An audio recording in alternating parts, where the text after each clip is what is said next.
Diz a palavra do Senhor no capítulo 15, vamos ler? Acharam? Amém. Atos 15.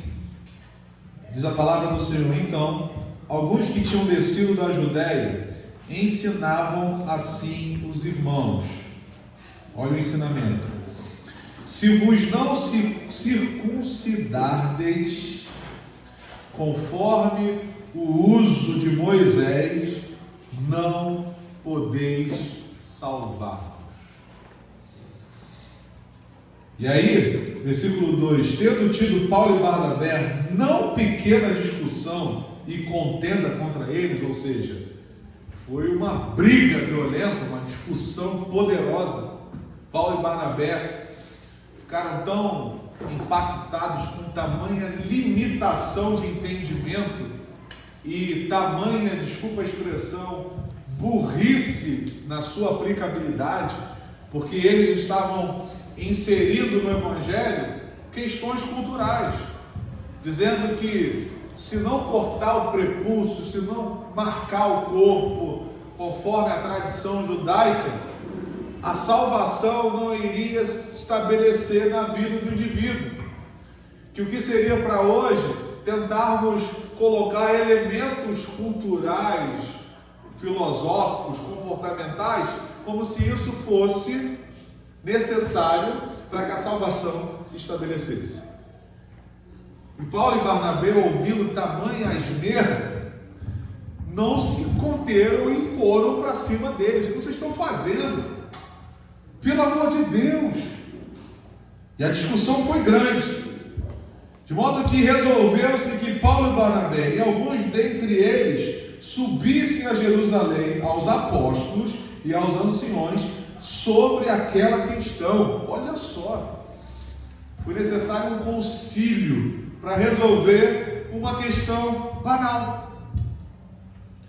Versículo 3: e eles, sendo acompanhados pela igreja, passaram pela Fenícia e por Samaria, contando a conversão dos gentios, e davam grande alegria a todos os irmãos. Quando chegaram a Jerusalém, foram recebidos pela igreja e pelos apóstolos e anciãos, e lhes anunciaram quão grandes coisas Deus tinha feito com eles. Alguns, porém, da seita dos fariseus, que tinham crido, se levantaram, dizendo que era mister circuncidá-los e mandar-lhes que guardassem a lei de Moisés. Congregaram-se, pois, os apóstolos e os anciões para considerar este assunto. E aí fizeram um concílio, uma reunião de liderança, para sobre esse tema debaterem e discutirem, para ver se eram válidos ou não tais argumentos. E havendo grande contenda, ou seja, já a segunda vez que a gente percebe que no meio de concílios evangélicos há contenda. Duas vezes houve discussão, houve debate, houve desavença de opiniões, e daí está absolutamente normal. Um diz que crê, outro diz que não crê, um concorda, outro não concorda, e ali tiveram que se reunir para chegar a um comum acordo. Até aí tudo bem, ok, irmãos? Amém? Amém. E havendo grande contenda, versículo 7, levantou-se Pedro e disse-lhe: varões irmãos, bem sabeis que já há muito tempo Deus me elegeu dentre vós, para que os gentios ouvissem da minha boca a palavra do Evangelho e crescem. Não apenas você, Pedro, mas tinha outras pessoas também. E Deus, que conhece os corações, lhes deu testemunho, dando-lhes o Espírito Santo, assim como também a nós. Ou seja, a mesma manifestação do Espírito Santo que houve em nós, também está havendo nos gentios. Versículo 9: e não fez diferença alguma entre eles e nós, purificando o seu coração pela fé. Agora, pois, por que tentais a Deus, pondo sobre a cerviz dos discípulos um jugo que nem nossos pais, nem nós podemos suportar? E esse é o grande mal da religião, porque a religião impõe jugo que nem mesmo aqueles que são a voz da religião para impor conseguem suportar tal jugo. É aquele que diz: não faças tal, enquanto ele mesmo vive fazendo, porque ele não consegue suportar o nível de pressão o nível de jugo que ele aplica no povo, ele não tem a força suficiente para vivenciar aquilo que ele tenta impor. É assim que a religião faz. E Pedro decifra esse código de uma maneira fácil, dizendo: mas cremos que seremos salvos, não por comportamentos, não pela roupa que vestimos, não pelo que comemos ou pelo que bebemos, não porque cortamos uma parte do nosso corpo ou não porque vamos nos marcando e pagando sacrifícios, mas nós seremos salvos pela graça do Senhor Jesus Cristo, como eles também. A salvação não é comportamental, ela não é por méritos, ela é pela graça. Assim como foi conosco, também está sendo com eles, com os gentios. Coisa maravilhosa. 13. E havendo-se eles calado, depois das palavras de Pedro, tomou Tiago a palavra, dizendo: varões e irmãos, ouvi. Simão relatou como primeiramente Deus visitou os gentios para tomar deles um povo para o seu nome, e com isto concordam as palavras dos profetas, como está escrito. Depois disto, Tiago citando, voltarei e reedificarei o tabernáculo de Davi, que está caído, levantá-lo-ei das suas ruínas e tornarei a edificá-lo. Versículo 17: para que o resto dos homens busque ao Senhor, e também todos os gentios sobre os quais o meu nome é invocado, diz o Senhor que faz todas as coisas. Então essa questão de separação de judeus e gentios em Deus não cabe. Ali Pedro e Tiago colocam a palavra diante de tal questionamento, dizendo: não cabe isso, todos somos iguais, todo mundo merece e tem o direito de ouvir a palavra do Evangelho, e todo aquele que crê será salvo. Independente da etnia, independente da cultura, independente do círculo onde se vive, independente se de repente é roqueiro, é da bossa nova, é funkeiro, se é branco, moreno, escuro, se é homem, se é mulher, se é criança, adolescente, adulto, todos têm o direito de ouvir, e se crer, será salvo pela graça. Versículo 18: que são conhecidas desde toda a eternidade, pelo que julgo que não se deve perturbar aqueles dentre os gentios que se convertem a Deus. Ou seja, parem de ficar imputando sobre eles questões culturais, como se essas questões culturais fossem aquilo que seja necessário para que a salvação se estabeleça neles. Parem de perturbar os novos na fé. Palavras de Tiago. 20. Mas escrever-lhes que se abstenham das contaminações, dos ídolos, que é uma coisa óbvia, da prostituição, que é óbvio, do que é sufocado, e do sangue. Porque Moisés, desde os tempos antigos, tem em cada cidade quem o pregue, e cada sábado é lido nas sinagogas. Então, diante de tais palavras, isso pareceu bem aos apóstolos e aos anciões, com toda a igreja, eleger varões dentre eles e enviá-los com Paulo e Barnabé a Antioquia, a saber, Judas, chamado Barsabás, e Silas, varões distintos entre os irmãos. E por intermédio deles, escreveram o seguinte: os apóstolos e os anciões e os irmãos, aos irmãos dentre os gentios que estão em Antioquia, Síria e Cilícia, saúde. Aí eles escreveram para os gentios: porquanto ouvimos que alguns que saíram dentre nós vos perturbaram com palavras. Ou seja, nós somos cientes do que está acontecendo. Chegou até nós que alguns irmãos que saíram dentre nós estão perturbando vocês com palavras e transtornaram a vossa alma, não lhes tendo nós dado mandamento. Ou seja, fizeram porque quiseram, Tentaram imputar algo que não foi ordenança. Tentaram dizer ou decifrar ou definir parâmetros da salvação, quando que a salvação só possui um, que é pela graça. 25. Pareceu-nos bem, reunidos concordemente, eleger alguns varões e enviá-los com os nossos amados Barnabé e Paulo. Homens que já expuseram a vida pelo nome do nosso Senhor Jesus Cristo, que vocês conhecem muito bem. Enviamos, portanto, Judas e Silas, os quais de boca vos anunciarão também o mesmo. Na verdade, pareceu bem ao Espírito Santo e a nós não vos impor mais encargo algum, senão estas coisas necessárias: que vos abstenhais das coisas sacrificadas aos ídolos, e do sangue, e da carne sufocada, e da fornicação. Destas coisas fareis bem se vos guardardes. Bem vos vá. Tendo-se eles então despedido, partiram para Antioquia, e, ajuntando a multidão, entregaram a carta.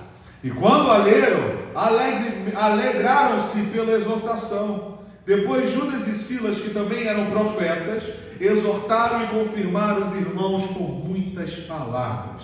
E detendo-se ali algum tempo, os irmãos o deixaram voltar em paz para os apóstolos. Mas pareceu bem a Silas ficar mais um pouquinho ali. E Paulo e Barnabé ficaram em Antioquia, ensinando e pregando com muitos outros a palavra do Senhor. Depois nós vamos continuar ali para terminar o capítulo. Mas vocês percebem o grande problema que surgiu, que tem a ver também com problemas que surgem na nossa era, no nosso contexto, no nosso momento, na nossa vivência, no nosso mundo, que são as tentativas da religião de agregar comportamentos, teorias e doutrinas para dizer que somente seguindo a elas, ou também seguindo a elas, nós vamos encontrar a salvação. São os julgos que são imputados sobre o povo por causa da religião, que não tem nada a ver com o Evangelho, com a palavra do Evangelho, com a doutrina de Jesus, e que acabam se misturando nos ensinamentos e trazendo mais opressão e angústia ao povo. Nós vimos isso na escola dominical, conversando sobre a volta de Jesus e sobre todos esses elementos que fazem parte desse contexto e sobre todas as angústias interpretativas, teológicas, filosóficas que foram imputadas sobre o povo, de modo que é muito mais angustiante falar sobre esse tema do que prazeroso, do que trazer satisfação, como de fato tem que trazer. E ali a gente percebeu que o ensinamento puro e simples de Jesus está estabelecido naqueles que estão esperando a sua volta, que esses que estão esperando a sua volta precisam esperar a sua volta servindo, produzindo, amando, acolhendo, abraçando, sem se preocupar com as angústias do contexto escatológico, mas entendendo que Ele vai voltar para todos os seus servos que o esperam servindo, abraçando, acolhendo e amando. E teorias como essas e muitas outras que são inseridas no Evangelho, que vão perturbando, e conforme Tiago, as expressões que Tiago usa em relação ao que foi feito para os novos convertidos que estavam em Antioquia e nas outras cidades, é que eles estavam sendo perturbados e transtornados. Que tal imputação de uma temática ou de elementos que não tem nada a ver com o Evangelho estavam sendo inseridos no coraçãozinho deles, dos novos convertidos, que eles estavam ficando perturbados com isso. E graças a Deus, Barnabé e Paulo perceberam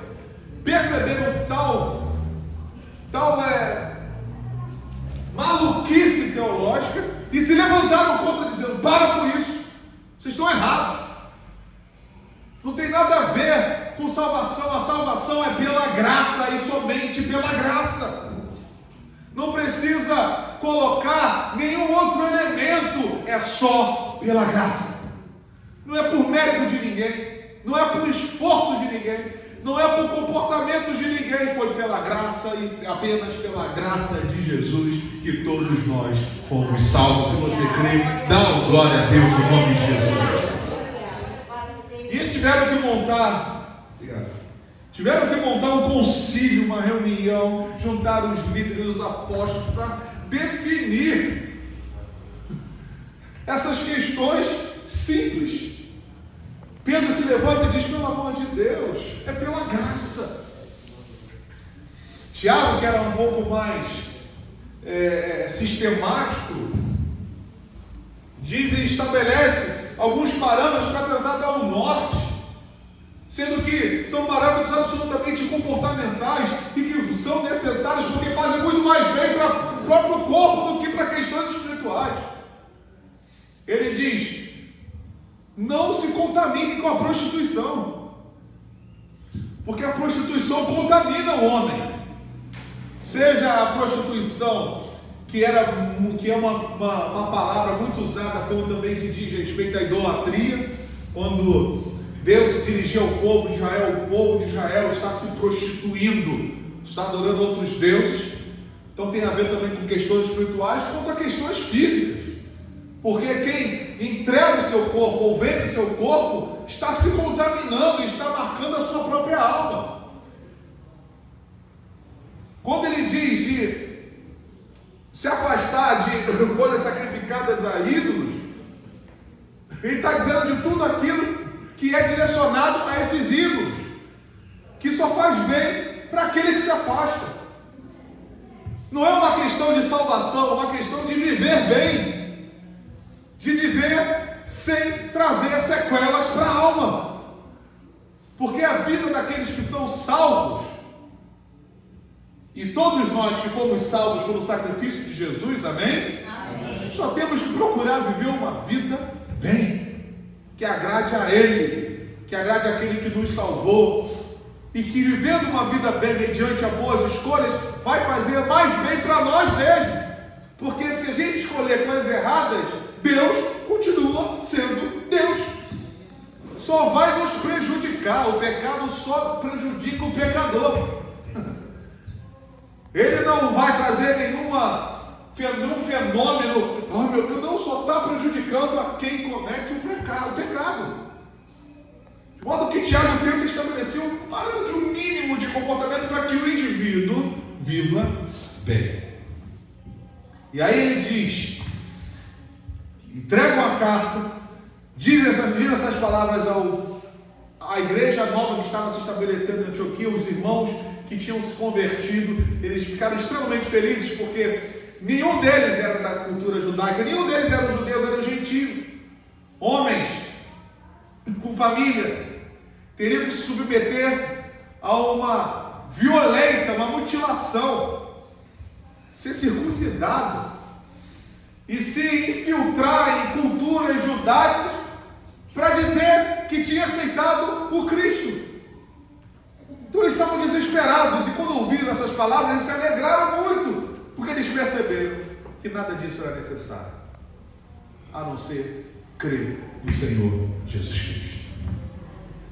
Amém? Amém. E aí, Paulo e Barnabé sentem no coração, mais especificamente Paulo, alguns dias depois dessa confusão já ter sido resolvida, deles entenderem, os parâmetros foram estabelecidos e não tem necessidade de circuncidar ninguém que aceita Jesus que não seja judeu, não há mais necessidade de inserir cultura judaica ou não. O Evangelho, ele está acima da cultura, mas por estar acima da cultura não significa que ele não possa entrar em nenhuma cultura. O Evangelho entra em qualquer cultura, seja no Brasil, na China, na Argentina, nos Estados Unidos, na Alemanha, na Rússia. O Evangelho entra em qualquer cultura, e é possível viver o Evangelho em qualquer cultura. De modo que lá no sul do país tem pessoas que acham que beber um pouquinho de vinho não faz bem, não faz mal. Em outros lugares que beber faz mal. Em outros lugares que beber não faz mal. Em outros lugares que alguns comportamentos são aceitos e outros não, dependendo da cultura inserida, dependendo do que está estabelecido culturalmente. O Evangelho não tem dificuldade de entrar em nenhum lugar desse. Ele entra De modo que a gente vê pessoas todas tatuadas servindo a Deus com o coração. E a gente olha para o outro lado e vê que não tem nenhuma marca, nem um machucado, nem um cortezinho na pele, servindo a Deus. Que a gente vê aquele que gosta de dançar e de pular e de se alegrar na dança e no pulo. De modo que a gente vê o outro que não gosta de pular, não gosta de dançar, que é mais quietinho a dele. E ambos servindo a Deus. A gente vê aquele que gosta de velocidade, de entrar no carro e acelerar. E outros que andam no carro e andam a 30, 40. Bibi. E ambos servindo a Deus. De modo que o Evangelho não vê dificuldade de entrar em pessoas, em culturas, em países, em lugares nenhum. O Evangelho entra em qualquer lugar. Aleluia. Depois disso está muito bem estabelecido. Paulo chega para Barnabé e diz: sinto no coração a necessidade de nós voltarmos para lugares aonde fomos e visitar os nossos irmãos e ver como eles estão. Você encontra isso no versículo 36. Versículo 37. Barnabé aconselhava que tomasse consigo a João. Lembra de João? Marcos, que foi aquele jovem que se juntou a eles na primeira viagem e que chegou a uma determinada região, ele não quis mais seguir. Lembram de João Marcos? Que é o evangelista Marcos que escreveu o Evangelho de Marcos. Barnabé sentiu no coração de chamá-lo novamente. Porém, Paulo pensou e parecia razoável que não tomasse consigo aquele que desde a Panfilha se tinha apartado deles e não os acompanhou naquela obra. Paulo não queria levar Marcos, Barnabé queria. E aí diz que houve outra contenda. E percebam, irmãos, que contenda no meio do povo, e eu posso até usar e dizer no povo de Deus, chega a ser quase que normal. Porque a gente tem dificuldade de perceber que quando há desavença de opiniões, a gente pensa que o reino espiritual do mal está trabalhando nesse mundo. Meu Deus, está havendo confusão no meio do povo. Não, são só opiniões diferentes. Por isso que todo grupo tem que ter um líder, alguém que tome a decisão final. Porque são várias cabeças, amém? Quem tem cabeça aí? Tem cabeça mesmo? Vê se ela está aí, irmão. Vê se tu não esqueceu em casa. Todos nós temos cabeça. Todos nós pensamos. Todos nós temos opiniões. E todos nós damos as nossas opiniões. E vai chegar um momento que o irmão que está concordando contigo a vida toda, vai chegar um momento que de repente ele não vai concordar contigo. E lidar com o contraponto, com aquele que não está concordando contigo, é normal. Só no capítulo 15 que nós lemos, houve 3 momentos que foram usadas palavras como contenda, desavença. E mais uma vez a gente percebe que entre Paulo e Barnabé houve contenda, porque Barnabé queria levar Marcos e Paulo não. Eu não vou levar esse homem, ele nos abandonou na primeira viagem. E Marcos, não, nós vamos levar. E Paulo, não vou levar. E Marcos, eu vou levar. E Paulo, eu não levo. E o Marcos, eu levo. E Paulo disse, você leva, você vai contigo, mas eu não vou. E Marcos disse, você tem que ir, Paulo, você manda em mim. E Barnabé, não mando. Ah, bom, pensei. E eu não vou, você vai, eu não vou. Se eu vou, Marcos não vai. E houve aquela confusão. Faz, não faz, vai, não vai, quero, não quero. E aí eles decidiram se separar. Então faz o seguinte, você vai para um lado, eu vou para o outro. Mais um tema que é tido como algo extremamente negativo, espiritual do maligno. Separar. Não, o povo de Deus tem que andar junto, claro que tem que andar junto. Mas existem alguns momentos que às vezes o separar e o apartar faz parte de um processo e de uma vontade de Deus. Por mais que Paulo e Barnabé se separaram e eram uma dupla poderosa, maravilhosa, que deu muito certo, eles se separaram. E com isso, o Evangelho cresceu e criou mais espaço. Porque Barnabé pegou Marcos e voltou e navegou para Chipre. Paulo escolheu a Silas, coisa maravilhosa, e partiu, encomendado pelos irmãos à graça de Deus, e passou pela Síria e Cilícia, confirmando as igrejas. E aí acaba o capítulo 15. Essa escolha de Paulo e essa separação de Paulo e Barnabé e a escolha de Paulo a Silas promoveu coisas maravilhosas, como por exemplo o capítulo 16 que nós vamos ler no domingo que vem, sobre aquela passagem maravilhosa do terremoto de Deus na prisão. Essa separação, Paulo conheceu Timóteo, e que coisa maravilhosa são as cartas de Timóteo. E o que seria da igreja se não fosse pelas cartas de Timóteo? E essa separação fez com que Paulo fosse a muitos outros lugares e Barnabé a outros lugares diferentes. Com essa confusão, o que ganhou foi o Evangelho.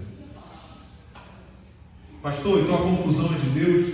Não sei. Depende. Pode ser sim.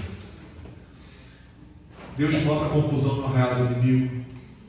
Deus às vezes permite a confusão para promover com que as pessoas entendam qual é a sua vontade. Deus trabalha de formas tão estranhas e diferentes que às vezes a gente tenta parametrizar a ação de Deus e nos surpreendemos com a forma que Ele trabalha. Por exemplo, quando Ele promove ou permite a perseguição à igreja primitiva. Quando Ele permite que Saulo se levante antes de se converter e persegue a igreja toda. E diz o texto que essa perseguição mexeu com os cristãos da época, que eles saíram de Jerusalém e foram para Judeia, outros foram para Samaria, outros foram para outros lugares, cumprindo aquela vontade de Jesus estabelecida no início, que diz: permanecer em Jerusalém até que do alto sejais revestido de toda a autoridade. Depois ele diz: depois vocês vão sair de Jerusalém, vão para a Judeia, vão para Samaria e vão para os confins da terra. A perseguição provocou um estabelecer de vontade de Deus. Às vezes as nossas lutas, os nossos embates, a gente já se levanta dizendo que é o diabo que está se levantando contra a gente. E por mais que seja o diabo se levantando contra a gente, às vezes a gente não tem a consciência de que mesmo sendo o diabo ou qualquer outra coisa que se levante contra nós, a gente tende a acreditar que Deus não está no controle. A gente não acredita que seja uma situação ruim, que dessa situação ruim Deus possa promover coisas boas. É aí que está a forma de Deus trabalhar, que Ele diz que vocês não entendem porque os seus pensamentos não são os meus pensamentos, e nem os seus caminhos são os meus caminhos. Ou seja, o caminho e o pensamento de Deus estão absolutamente acima de todos os nossos pensamentos e os nossos caminhos. De modo que qualquer coisa que aconteça na vida daquele que de fato aceitou a Cristo e anda no caminho dele, por mais que seja ruim, por mais que seja uma separação, por mais que seja um afastar, por mais que seja uma confusão, Deus está no controle, e o que aquilo vai produzir na sua vida é a vontade de Deus. Aleluia. De se levantarem contra a gente, de a gente perceber a fúria do inimigo contra nós e entender que tudo que está acontecendo na minha vida vai cooperar para o bem. A gente percebe isso nesse intervalo de viagem. Primeiro começa com uma confusão de entendimento teológico. E essa confusão trouxe um transtorno para os irmãos. Perturbaram os irmãos novos na fé, que só queriam servir a Deus, e agora estavam diante de uma informação que fora imputada para com eles, sobre eles, dizendo: não apenas servir a Deus de boca, vocês têm que agora servir a Deus com uma marca no seu corpo e com certos elementos culturais. Quais? Você tem que cortar uma parte aí do prepúcio, o prepúcio, uma parte do teu corpo, e vocês vão ter que seguir alguns elementos de Moisés. Eles se depararam com aquilo e ficaram doidos. Houve contenda, houve problemas, houve o concílio. Veio aquilo que cooperou. eles enviaram homens com agora, nitidamente, com essa missão de ir até os gentios, o que antes era uma incerteza. Aí, vem Paulo e Barnabé e sentem no coração de visitar todos os irmãos da primeira viagem, e ali eles começam a ter um desacordo em querer levar uma pessoa ou não, e ali aquela confusão, aquela contenda, e aquilo que um observador poderia olhar e falar: meu Deus, eles estão partindo para fazer a obra e já está começando nesse nível. Que falta de vigilância, que falta de entendimento, que falta de maturidade. Como é que a coisa vai dar certo se já está começando com confusão? E aí dessa contenda que eles se separam, um vai para Chipre, outro vai para outros lugares, o evangelho cresce, produz, evolui, e a gente fica sem entender: meu Deus, mas teve confusão, nessa parada toda só foi um capítulo de contendas e dificuldades de entendimento e confusão. E a gente percebe que não importa o que aconteça na vida do cristão, Deus está no controle. Aleluia. As confusões estão estabelecidas, os problemas estão diante da gente, os nãos, os nossos choros, as nossas dores, as pessoas se levantam, as coisas não se estabelecem, o diabo debocha da gente, fala que a gente não vai vencer, a gente está no caminho, caminhando, andando diante dessas coisas.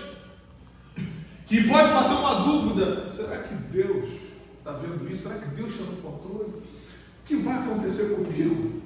O Senhor te trouxe aqui para te dizer essa coisa simples, simples, simples. A vontade dele não é estabelecida mediante aos fatos que acontecem na nossa vida. A vontade dele já foi estabelecida sobre nós, independente dos fatos que estão acontecendo na nossa vida. O que acontecer, está acontecendo, mas nada mudará aquilo que ele tem para mim e para você, no nome de Jesus. Você crê nisso, irmão? Mas crê mesmo? Então você não pode ficar desanimado, você não pode esmorecer, você não pode ficar pensando em desistir, porque se há um estabelecer de vontade de Deus que já foi decidido lá atrás, nada que aconteça hoje pode mudar o teu coração. Creia naquilo e naquele que te salvou e te sustenta até hoje, que é o Senhor. Os fatos não podem mudar a tua direção, mas você tem que continuar crendo no Deus que está acima de todos os fatos e todas as situações, no nome de Jesus. Amém? Fica de pé no nome de Jesus.